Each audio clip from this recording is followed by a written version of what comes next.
زما د زنې د سر خالا داشنا مالا امانت بدی ساتما په مړوندونو مې ودکا راشه خپ زړګې مې خکا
بسم الله الرحمن الرحیم. په شروع په نامه تلویزیون جلا چې خاص او ډېر بخښونکی مهرباني پروګرام پښتو پوینټ سره ستاسو د خوږ در ملګری ته رحمان ستاسو په خدمت کې حاضر یم. خپرونه د ولس ښېګړه علاقه چې کومه د عزتمندو په شنګله کې دا وخت شنګلې په ټاپ کې کوم چې په سوات کې راځي ضلع شنګلې ته راغلي وو د همدې خپرونه وکړو. سفر لا روان دی، راځئ ما سره.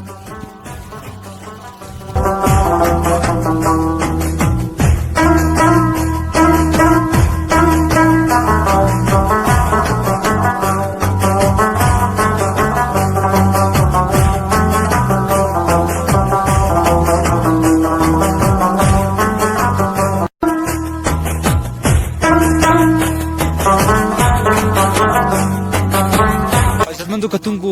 شنګلې ټاپ ته رالو د ملګري راغلي زما په خیال سوات سره تعلق ساتي د هغو سره هم خبرې اترې کوو د دوی په دې لوکیشن به خبرې کوو. السلام علیکم. وعلیکم السلام. عمرې سره کلیواله جی زما عبدالسلام نام اوسېدونکی سوات جی زه د بریکوټ سوات اوسېدونکی یم. روزګار څه کوئ؟ زه خو په خپله بی اې کې سبق وایم او جی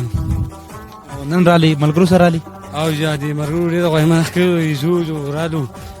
فسټ ټایم راغلی نور راغلي نه جی موږ خو دلته راځو میاشت کې دیس کې راځو انجوایمنټ هم وکړو ډېر انجوایمنټ وکړو. د صدر دوک میلاو شو لار خو د شنګټا پورې ښه برابر د خواخوا یختنګي کې بیا د مسلې او دې چې پورې ښه برابر روډ دی. سلیانان ته څه ویل غواړي؟ شیدان ته دا وایي چې را دي شي او دا ډېر مزناک دی واوري هم ورېږي انجوایمنټ یې وکړي. موږ په خپله ډېر انجوایمنټ وکړو. دا رقم نږدې دی یو بل په واورو ولې راولي تاسو یې کتی شئ. کتونکو ته څه ویل غواړي؟ کتونکو ته به دا ووایو چې دو راشي دې ځای کې دا ډېر مزناک ځای دی او انجوایمنټ وکړي. دې ځای شنګنټاپ نوم دی او کتونکو ته وایي چې راشي او دې نه په خپله انجوای والي. ډېره مننه، خوشحاله اوسئ. عزتمندو کتونکو زما په څنګ کې یو ملګری بل ولاړ دی، سره هم خبرې اترې کوو. دا هم د دوی سره راغلی سوات اوسېدونکی دی شنګلې د ټاپ ته. څنګه کلیوال خیر دی جی ته څنګه خیر نوم دې سره شفیع الله. تاسو روزګار کوئ؟ شفیع الله بھائی مو خو د خیر دکان دی روزګار کوئ؟ څه دکان؟ کریانه دا بس اخوا د فروټ موږ دغه دکان دی. جمعې ورځ به ورځ همدلته ویسته او جا د ملګرو انجوای نن ځو شنګنټاپ ته راغلي یو واوري ماوري به چکر مکر یې راولګو انجوایمنټ هم وکړو او جی ډېر زیات خوشحاله وو ډېر واري ښه مزې دي. کتن دغه چې لکه مطلب دا چې لکه چکر مکر لکه ووایي که نه انجوای لکه موږ لکه وکړي خیال دی او دا ټول مخ د کارو مارو لکه خوند نه کوي. کله کله بس چکر مکر به کوم خیال لکه څه ویل غواړي؟ نو بس نور څه خاص نشته تاسو ته ووایو. ډېره مننه، لږ خوشحاله.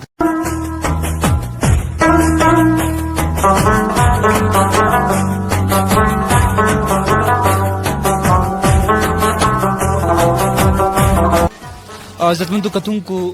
راغلي یو شنګلې ته کوم چې شنګل ضلع ورته هغه ته د مختلف ضلعونو د خلک راغلي دي په سیل سیاحت او په چکر راغلي دي. خو دلته ټوریزم چې څو نوم سپاټ دی هغه پکې نشته دی مطلب هوټل دي څو نوم پارکونه پکې نشته دی کم چې د دې د خلکو د ولس چې کوم ضرورت هغه نشته دلته روان راځي مثلا یو مرګ ته هم بل نوم لاړ څنګه زم خبره تر کو څنګه کړی مننه خیم نوم دې سره نوم معاذ خان یوسف زئی خان یوسف زئی د کوم زی د خواځه خیلی جانو کلی دخیل نه رالي او جو غرو سره رالي نه زه مو دا یو مرګرم نه موټر سایکل باندې رالو بس کار څه کړه خیر هیڅ هم نه کو فی الحال وزګاری سبق ویلا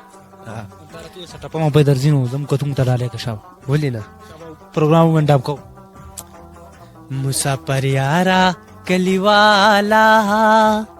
خبر دینا یم د حالا چې چرته یې اوسې خوشاله زما د زنې د سر خالا داشنا مالا امانت بدی ساتما په مړوندونو مې ودکا راشه خپ زړګې مخا کا د پیښور په مېرو ورکا تر ګل نازک یار خدای بدی ساتنا بس نو دل صدر دي غزل شیرون وایره شابه مقدره شابه نور علی سن راځي قربان شي شابه دا مې ډیر په مشکل یاد کړی دی او ډیر دار ډیر خون نه کوي بس سویر غواړي نه بس نورې سوم نه بس دا موسم ډیر مزناک دی او اوري او ډیر خون کوي خلک چکر ول راغلی دی نورم چې چا شنګله نه لیدلی مطلب دې ځای ته چکر راولګو ډیر خپل ځای دی انجوای به وکړي ډیر من الله خوشاله کا عزت من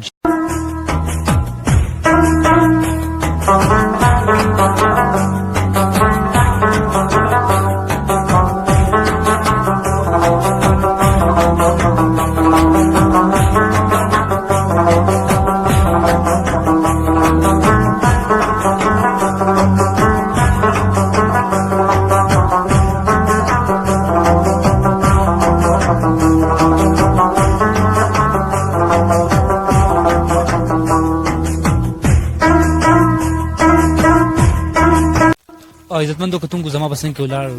د ستاره محتاج نه دي سنا الله سره بسنګ کې ولاړ کوم چې زمون کیمرامین دی زمون کې سونم تاسو خبرونه ګوري پروګرامات ګوري کم غریب ولزو بیوسو لزو نو پاک زموږ سره دا مرسیالي د کیمرې سره کوم کار هغه دا سره انجام کوي دا هندل کوي ټول خبرونه سم سي د انداز از کیمرامین د زموږ کار کوي او چانه پټپنانه خیبر پختونخوا یو سورې دی سنا الله تاسو به چار پلیټ فارم کولا وای دا یو خبر وکړي سنا الله پکچر وباسه ما که سنا الله د مزه پسند ولاړل هغه تر به خبرې کو السلام علیکم وعلیکم السلام ترمه تاسو ډیر زیاته معنا خوشاله اوسئ سنا الله څنګه طبيعت ښه بالکل ماشاءالله فرست کلاس او ډیر زیاته تاسو باندې تاسو نن ټیم وخت راکو جی شنګلی ترالو چکرم راو څنګه چل انجوایمنت وک یاره بالکل انجوای مو کړه ځکه چې موږ خو ته مګر راغلي وو او ماشاءالله واري مونږ دي خلک مو له ډېر په سکون ماحول له ولې چې را خامخانن سبا چې کوم تاسو پته راځي را ارسله په سټیشن کې راځي په غمونه کې ارسله لکه ډېر زیات مسلې تر راغلي دي نو دغه خسته ماحول ته لاړ شو د ارسه ویني په سکون ماحول او به دومره خسته ووري او به دومره لري سواد چې کوم درکې به شنګلا نو هغه چې کوم نه کا له پوره سره ډېر زیات سکون ملي سره ډېر زیات خوشحالي جی سلام الله درته وای کنه ته خو ډېر ماشاءالله ډېر مشهور شو دغه په سواد کې ډور سره چې سنا الله پکچر وباسه چې درته زوم را په خلک چغوي پکچر زګ زم ستاسو وخت پرونه کې مرسیال یې کنه ایز ا کیمرامین کار راځه کوي دا راته دا موږ ته پته نه زموږ کتونکو ته وایا چې تاسو کوم خبره مشهور شو چې سنا الله پکچر داره ډېر زیاته معنا چونکی زموږ یو ملګری دی بلاول افریدي ام پی ایچ کوم دی هغه اکثر پېښور کې ملاوي ملاقات کوي هغه چې کوم د ټیم کې انټرویو کوله نو په دوران کې چې کوم وز په پروګرام کې بيزي وم د ما یاره ما سره ایزي کیمرامین نشته زما سم فوټوګرافر نشته ته مهربانو کو زما تصویر بواله مالټي ته ان شاء الله خو مال موقع ته وګورم بهرال هغه ټیم چې کوم نه انټرویو ټیم نه غوراله هغه نه پچ کوم نه زه په بل پروګرام کې هغه بس بلاول چې کوم نه انټرویو ورکوله بلاول فریدي نو هغه چې کوم نه ناری و چې سره الله پکچر تراشه پکچر وبس دا پټه کې هغه لګوند کې غړا ولا کلی دیم نه بار زه په پروګرام کې نو ما आवाज اوریدو هغه چې کوم نه आवाज یو आवाज کړو سنا الله پکچر وباسه هغه چې کوم به خلکو ډیر زیات هغه आवाज کوم ډبل کو به تربل کو هغه په چې کوم خلکو یو خبره مشهور لغیر سنا الله پکچر وباسه به چې کوم ملګرو وزلی دمه نو چې کوم کیمرامین کار کومه از فوټوګرافر او کیمرامین بالکل خلکو وجه سنا الله هم داله ډیر زیات ملګرو چې کوم بتناری ول ډیر زیات په فیسبوک باندې زیات یو جوړ شو نو والله تنکړي هم ډیر زیات خلک خو بارال ملګری مینوال زموږ پښتانه دي نو زه لکه دغه زنه انګ کوم او په دې نه خبر کېږم زم ما پښتانه په سبانه خوشاله سو ته هغه ته یو ریلیف یو سکون ملاوي شنو الله بای حسن الله بای درته وای کنه د خوخ شاعران دي کم دي او کم دستان نه خوخ مطلب ستاسو له هزار کله کم شاعران د موسی وای یاره خوخه شرات تاسو مخکې ما وی یاره ارمان سراج کم ماشوم نه او بار شاعر نه دی هغه چې کم دی بل څه انداز یې خره انداز چې کم دی هغه انداز ډیر متاثر کړي ما زما ډیر خوښ شوی دی النګ تاسو مخکې وی یاره شاعري زما سر نه لګي شاعري زما هغه مینه محبت نشته النګ شاعري خشه دی لکه د قوم د ملک خدمت ته دام یو قومي هیرو دی بار لکه زما سره طبيعت نه لګي بار زره ماشوم شاعري ما ور دل ارمان سراج زما سره مخکې ملاقات هم شو نن چې کنه ملاقات هغه سره بیا وشو هغه چې کنه ماشوم ماشاءالله وړي کې د ماشوم د 11 سال ماشوم دی ډیر کیوټ دا غیر خلک شاعري زما ډیر زیاته خونه کې ډیره مزه راکې به چې کنه تاسو نه خوخه شاعري خبره کوي نو یو چې کم نو هغه پرمان کسکر د کسه ده د الله پوهه کې هغه چې کم نو د سي الفاظ چې هغه تاسو ټول ملګرو ته پته راغله لکه بلبل سوي به څو ناغم د سي فزول ټایپ شاعري ده زما دغه نه خوخيږي شاعري هغه چې تبا شاعري د ملک او د قوم د پښتنو چې کومه مزه کوي هغه شاعري پکې د ملک او د قوم خدمت کوي هغه شاعري پکې سنج زمونږ د علي اقبال شاعري ویلا سنج زمونږ د رحمان بابا شاعري وا زمونږ د علاقې یو احسان دانش چې کوم دی هغه یو خسته شاعر دی د تقبه یو حسین احمد صادق صاحب یو ښه شاعر دی لکه دغه د ملک او د قوم خدمتګار دي دا شاعر زما خوخي دي خو ټول عاشقي او د بلبل سوي دا شاعري زما نه خوخيږي کیمرمن صاحب اخره کې تاسو ویل غواړئ پښتنو لپاره څه پیغام لري ډیر مننه ورو پیغام زما ټول پښتنو درې چې پښتنو وسم تاسو ته چانس ته موقع شته ټول یو شي یو اتفاق شي زګه چې موږ په اتفاق ان شاء الله موږ به کوم چا وازمو سره دغه نیوي چې موږ د په بدل نظر ګورو کوم اتفاق ان شاء الله موږ به همیشه به کوم زموږ لاس موټه او کلک برابرۍ به چې کوم زما د ملګری دي سوشل میډیا چې کوم زیات کار اکټیویټي کوي تاسو کوشش کوئ سوشل میډیا تاسو په لاس کې ده کو تاسو خې استعمال لا ان شاء الله معاشره به خمسه جوړ کوي خاص ثنا الله به اداره ته کم امیر سوشل میډیا چې کم ملګری کار کې پوښوي فیوریټ کم یو دي سوشلیست ډیر مننه تورمانه شرمن مې چې کوم دي هر یو ملګری کار کوي نو هغه زما د قوم او د ملک خدمت کې زما ډیر خوخيږي خو به چې کوم نو ټول دنیا پیژنې ټول پښتانه پیژنې هغه چې کوم نو طاهر خان د بڑخېلي زما ډیر زیات فیوریټ چې کوم دی زما ډیر وخت ولې چې هغه اکټیویټ ته ګورم هغه ستړي ته ګورم نو ما ډیر ته مزه راکې بل چې کوم دی هغه چې کوم اقدام روان کړی د پښتون د فارغه خاص کر د غریبانو لپاره کوم اکټیویټي روان کړي هغه بالکل په دعا سلام کوم چې هغه ماشاءالله یو عزتمندو کدون د خپل خبرونه هم دلته ونډاپ کو ډیر خولې د سیاست لپاره ډیر زبردست دی او د دې څوک مشرک کوي شوکت یوسفزئی صاحب د دې مشرک وزیر منصبه کې پی کې وزیر اطلاعات ته او چیف منسٹر چې کوم دی وزیر خیبر پختونخوا محمود خان صاحب ته یو ورکه وند گزارش وکم چې ډیر خولې د سیاست زره او دې ځکه ته توجه وکړئ د سپورټیم چې سونم سپارټي هغه ته پرووایډ کړي نو دته د بار مرنه بل خلک راځي په سیاست باندې د دې سونم تړلې مسلې دغه ته یو گزارش پورته نو ورته کېدم خپل قربات او رحمان لور کې اجازه پډېر پخون کې ربي ذل جلال نو سپارم